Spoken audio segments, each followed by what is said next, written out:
Martins, você está no canal Preparador Anônimo, seja bem-vindo.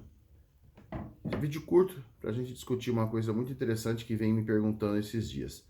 O que tem em comum? Crianças, idosos, pessoas comuns que se perdem em áreas de difícil acesso, em áreas de mata, em áreas de risco, para que elas se sobressaiam e sobrevivam nessas condições, né? Então nós vamos conversar um pouquinho disso já já. Vem comigo.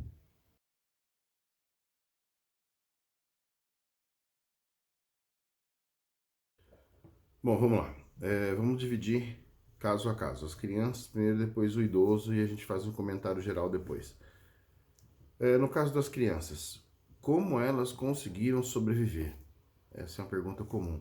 Nossa, é um milagre. Como que aquela menina conseguiu fazer tudo isso? Como ela conseguiu salvar os irmãos? Bom, primeiro, ela não é uma pessoa comum. A própria criação dela e a origem já dão uma vantagem genética e uma vantagem de conhecimento a mais para aquela situação. Ela é uma indígena em que o próprio avô, comentando em entrevista, disse que ela tinha um conhecimento muito bom sobre sobrevivência e sobre botânica, sobre as frutas e a condição da vivência em selva de modo geral.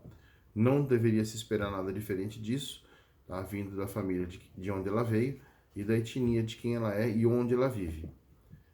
Mas não é só isso. Quando eles sofreram um sinistro com a aeronave, a mãe das crianças ficou com elas os primeiros 4 dias e veio a falecer devido aos ferimentos da queda. Com certeza essa mãe orientou, indicou um caminho, incentivou e preparou elas para aquela condição. O papel de uma mãe, no mínimo, a se esperar. Quando ela morreu, as crianças abandonaram o local da queda e seguiram seu próprio rumo. 40 dias depois, logrou-se êxito na recuperação das crianças.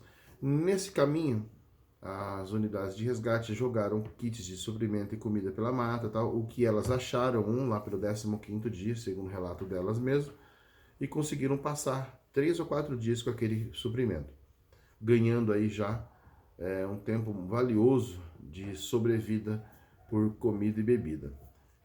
Elas com certeza se alimentaram de algumas frutas, porque a gente viu, né, filmagens de um maracujá selvagem, com certeza comeram outras coisas. Elas foram encontradas debilitadas e desidratadas, o que era de se esperar pela idade e pela condição física. Mas como?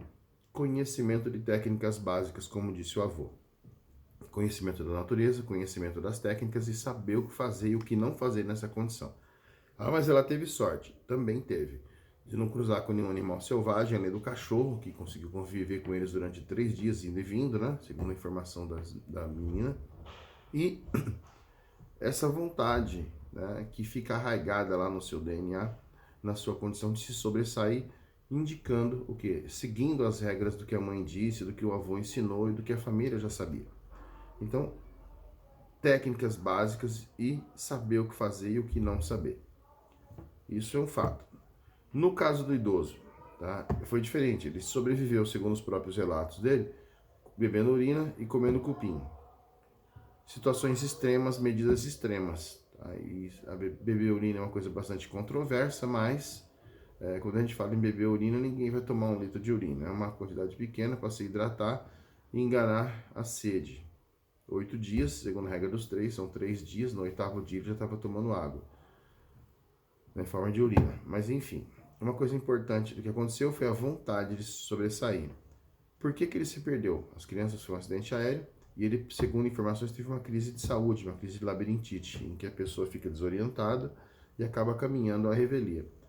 Era de se esperar que durante uma crise de labirintite a pessoa caísse e ficasse ali parada, facilitasse ser encontrado. Mas ao que parece ele teve uma crise e continuou andando a esmo, o que levou ele a se perder. E foi encontrado 8 dias depois pela família, pela família e pelas equipes de resgate, se não me falha a memória, não acabei de ler a matéria inteira.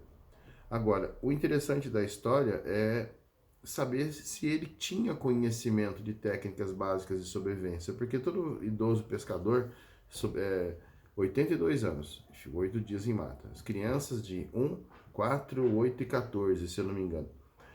Extremos, né? do mais tenro ao mais idoso. Ou seja, sorte, conhecimento, embarcado, família. Eu acredito que seja um apanhado disso tudo. Mas e nós?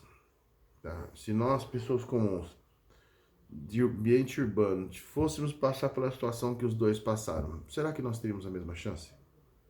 Será que nós conseguiríamos nos sobressair, sermos resgatados ou praticássemos o auto-resgate? Essa é a pergunta que fizeram por último. A minha resposta é, olha, fica muito difícil se você não conseguir, não entender o que fazer e o que não fazer. Tudo bem que a sobrevivência psicológica, a sua cabeça, tal, ela pode sim te tirar daquela condição com uma determinação muito grande. Porém, existem algumas situações em que você tem que saber o que fazer e o que não saber, o que não fazer, perdão.